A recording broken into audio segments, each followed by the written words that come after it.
Okay, we're gonna wire up this drop target. The information's a little bit hard to find, so I'll just put it out here in case you're curious or you wanna do it. So it won't be in the manual because it's been removed. This feature's been removed. But a couple things about it. So first of all, if you go to the Internet Pinball database, what you'll find is you'll find some manuals and some different schematics, things like that, but you won't really find what you need there. Instead, you need to look, there's a picture there, and the picture is of factory documentation that says amendment. And that amendment is basically where they're describing how they removed solenoid 6, solenoid 25, and switch 53. There might be some other stuff on there too, but that's what they removed. So then you need to figure out what drives solenoid 6, what drives solenoid 25, and what drives switch 53. Once you figure that information out, then you can wire it factory correct and get the power going to it as it should be during the game. So solenoid 6, the information will be there. It'll just say not used after you track down what's what. So solenoid 6 is the down portion. That's the smaller target or the smaller coil right here that knocks the target down. That's right here. That's solenoid 6. It's driven by the red and brown wire and the violet and blue wire. Red and brown comes from, that's either, I can't remember right offhand because it's not important because I'll be able to tap that within the harness, but red and brown is either like 107-1 or 107-2. But we'll be able to pick that up within the harness, say like right here or somewhere else, by just tapping a connector. So we don't need to go all the way to the head with that. We do need to go all the way to the head with the violet and blue wire though. That's 130-7. So what will need to happen here is I'll need to run a wire, and I'll probably start in the connector, not at the actual solenoid, but I'll need to take the solenoid portion, the connectors, identify it. So what are we looking for? We're looking for 130-7 for this particular feature. So this is gonna be 130, and it gets a violet with a blue stripe, so 130 position 7. So this is 1, 2, 3, 4, 5, 6, 7, right there, that empty spot. And that makes good sense too, because if you look, there's a key here, so you can't, obviously a wire won't go there. So the one open spot, that's gonna be pretty easy to identify. We're gonna put a violet with blue stripe. It has a series of violet wires, violet and brown, violet and red, so violet with blue, it makes sense, goes right there. That's gonna go to the small coil, that's gonna knock it down. Now to lift it up, that's solenoid 25, that's this right here. It's gonna be red with orange, and again, you know, you'll see red with orange wires here. We don't need to tap these, they're already running throughout the harness. We can pick it up right here without running a new wire to the head. But it also needs a blue and brown wire, and that needs to go to 125-1. Well, this is 125, and that's position 1, obviously, because that's empty. And same thing. There's a key, so obviously it wouldn't go there. Empty spot here, that's where that goes. Also, there's a series of blue wires with stripes, so blue with red, blue with orange, blue with yellow. So of course, blue with brown makes sense, goes right there. All right, so I need to insert the appropriate color wires in these portions of the connectors and then run them all the way through the harness to right here.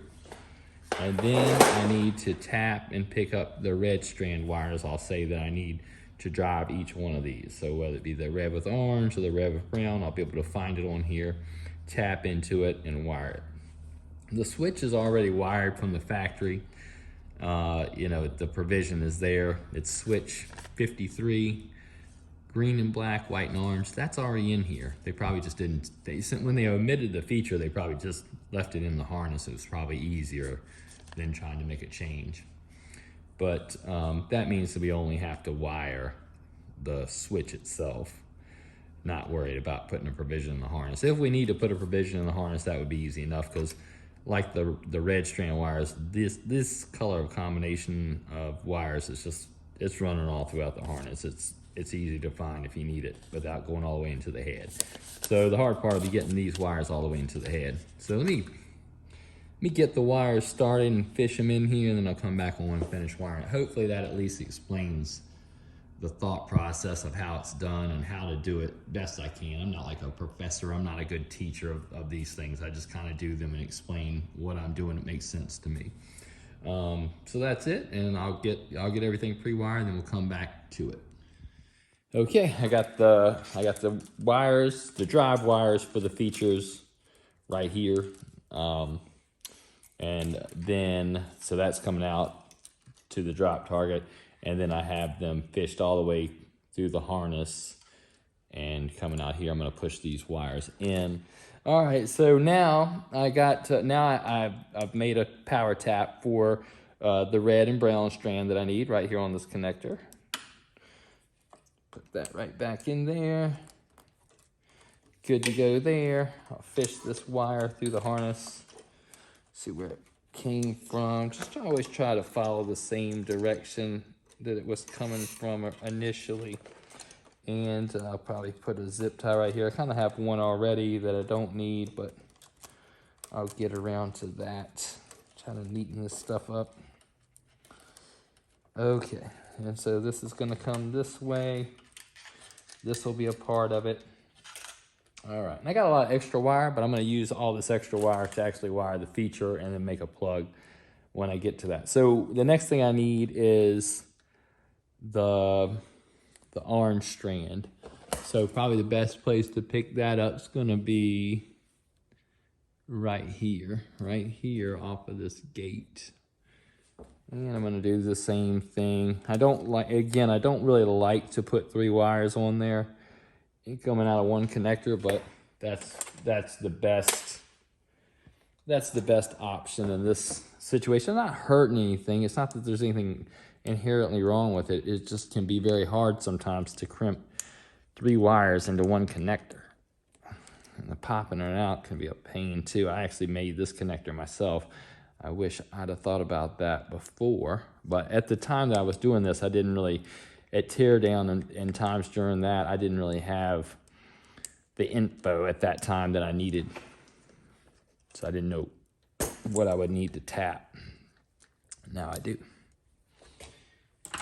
Okay. Let's clip this off of here.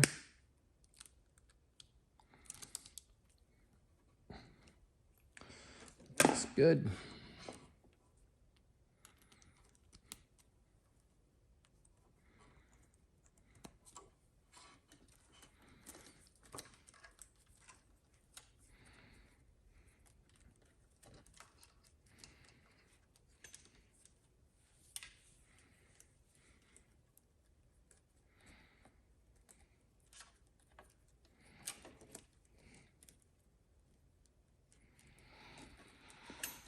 Okay, this is always the more interesting part of doing this. Just trying to tighten everything up.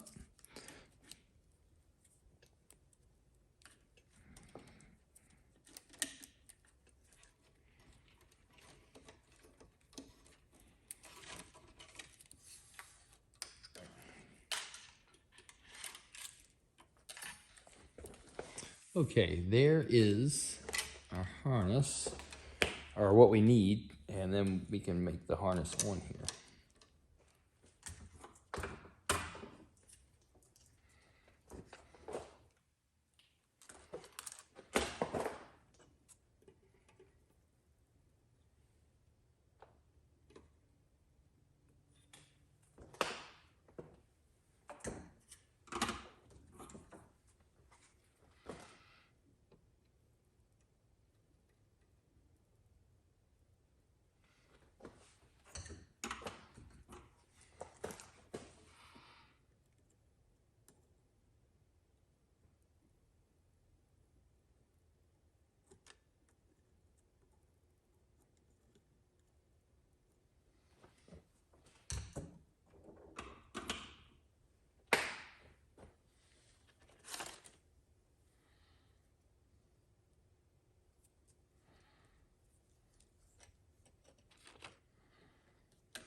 wire here. Let's see, a lot of these go back together, so.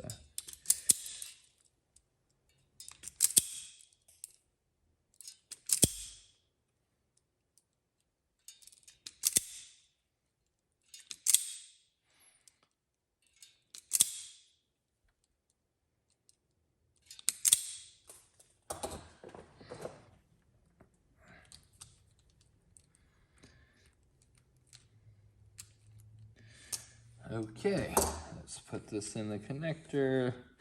How did we do it last time? We did the brown, then the violet, we did the orange, then the blue.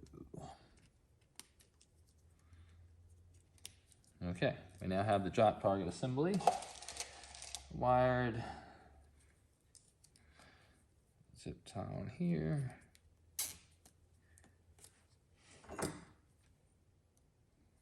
Okay, that looks nice in the factory.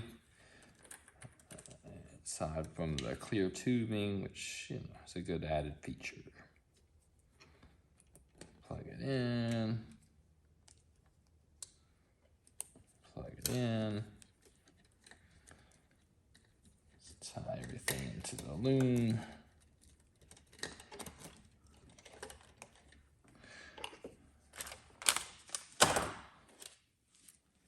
All right, there it is. How does that look? Looks pretty good. Looks factory. You wouldn't know any difference. All right, so we got that done. I'm gonna continue on. I don't know how I'll piece this all together, but I'll get it there. I'll make it happen, don't worry. But I'm gonna finish buttoning it up, hopefully get the playfield in the actual cabinet, and we'll see how things are going from there. All right, it's time to put the playfield in here. Got everything wired, nice and neat, it's ready to go. I'm gonna get somebody to help me set this playfield in. I don't want to scratch that interior art up. You know, if it's just a black cabinet and it's, you know, I can wrestle one of those in there pretty easily, but if it's something real fancy, you know, with the interior art and all that, I'll get somebody to give me a hand. I know they make those covers. I actually have some to guard against any kind of issues with that, but I don't really need that. I just need a hand to put it in carefully. The owner of the game found this. I'm glad he did. It's a NOS speaker panel plastic. We need that. I mean, could have got by with the one that's there, but it has issues. It's warped, so we have that. And I mean, this thing's drawn to a close for sure, depending on what we find when we turn it on, of course. Okay, let's see. We got the playfield in here. I got everything wired in the head. I got the LED OCD board in here. I locate that. I don't know how well you'll be able to see it, but I locate that right here. And by doing it that way, you're not going to be able to get two wing bolts on there through the holes that kind of secure the head to the lower. You can still get one on there. One's more than adequate. A lot of people don't use any. The latch is fine, but you know, that is the only downside of putting this in this location. But other than that, it's perfect because it clears the speakers. It's easy to plug in. Everything kind of winds up in its normal orientation as if it were plugged into the actual driver board. So I got to build a speaker panel. One other thing I wanted to mention is when I wired the drop target, I was calling J122, J125. I don't know why. I wrote it down wrong, and then from that point on, I was just referring to it wrong. But the connector that I inserted the blue with brown wire into position number 1 is J122, not J125. J125 doesn't get used at all, so not a huge ordeal. Just, you know, I was saying the wrong thing. I want to make sure that you have the information you might need. It's J122 is the connector. So everything I showed is correct. I just didn't say the right thing. J122. J122. All right. Let's see what we gotta do now. Now we want to build up the new speaker panel. Okay, I'm gonna tie today's video into what I made yesterday and just have one video. I rebuilt the speaker panel plastic, and this is the NOS plastic. Got a color DMD. It's the LED version. pin sound speakers, populated the lamp panel. Went with mostly cool LEDs, warm in the middle behind Dirty Harry's face, because cool LEDs don't look right behind like skin tones or whatever. And right here we have the 4 545 blinker bulbs, and they are used to make the bridge tower lights kind of blink in succession. Very nice effect. You got to use the real thing. If you try to use something else, it doesn't quite work as well. So that's in place. And other than that, with the playfield now in the cabinet, let me see. Apron that need to be put in place. Can't lift the playfield without the apron. If you do, the ball guide under here is going to dig into the face of the head. Now I've started putting some of the star posts and plastics on. Talk about that real quick, so I'm making some changes. I like the black bats with the red flipper rings. I prefer the purple inlane guides as opposed to the red, and the same thing with the star post. I just like, you know, I know sometimes people like contrast. I don't really like a lot of contrast. I like things that match up, and it looks really nice, and it flows well with the colorway as it goes. Now you can't change the plastics, or else maybe you do something entirely different. Now I will tell you, when I'm placing these plastic star posts, these right here, when I place these, here's this thread through post. Okay, so when I put that in there, I put this little number 8 washer. It's very thin. I put a very thin number 8 washer under each one as I land them on the playfield and tighten them down. The reason I do that is because these particular type of star posts tend to dig into playfields. And I don't care if you're taking apart a game that was built 30 years ago, or you're dealing with something that was built just a few years ago. These tend to dig in. Now on some games they create pooling. We all know about that. We don't need to get into that. But the main reason I put this little washer on here is so this won't indent the playfield, or won't indent it too much. So that is what I'm doing there, and I've done that throughout the playfield. Anywhere you see a star post, it's got a little washer under it for that reason. So that's where we're at now.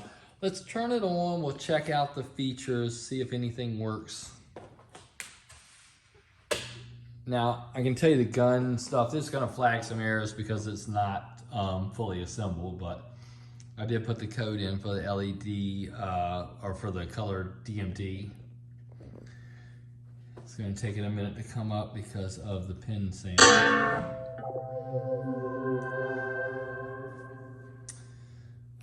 so we know what's going on there. Looks good. Most of the lights seem like they're working.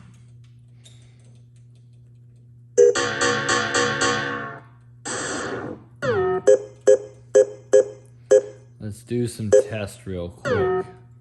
We'll start with the switch edges.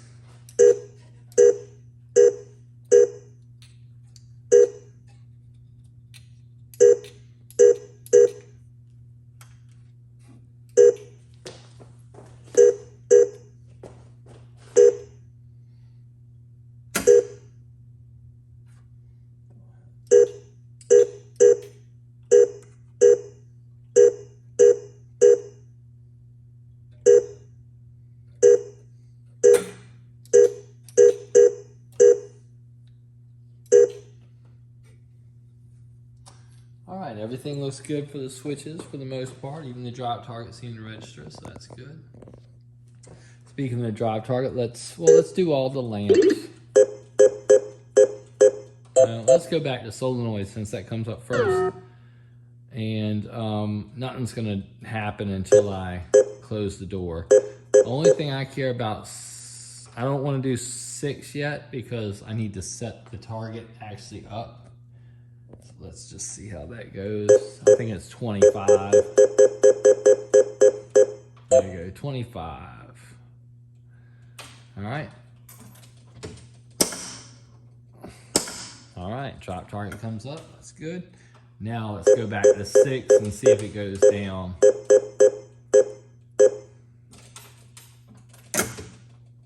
Oh yeah, that goes down. So drop target works, the switch works, it goes up, it goes down, everything's there, works, good deal.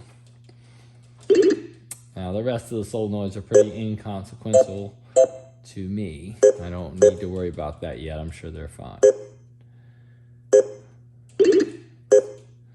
I do want to do all the lamps.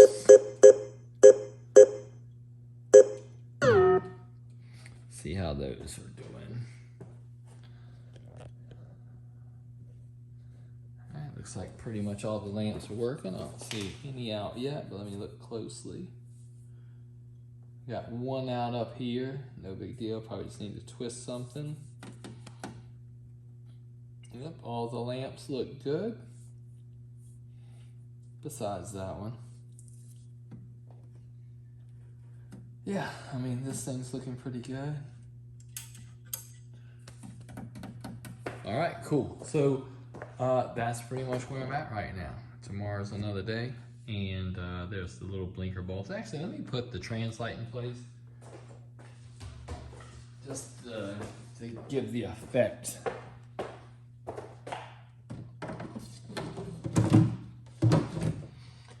You'll notice it's the little lights on top up here. And actually, after I put the trans light in here, I realized that those like homemade bullet holes that I made in the front work really well because of this cracked, I guess it's cracked glass or whatever, but it works good. It works good. So that's where I'm at. We're gonna be picking up steam, finishing this project, starting some new ones. It's getting a little stale around here, but that's how it goes sometimes.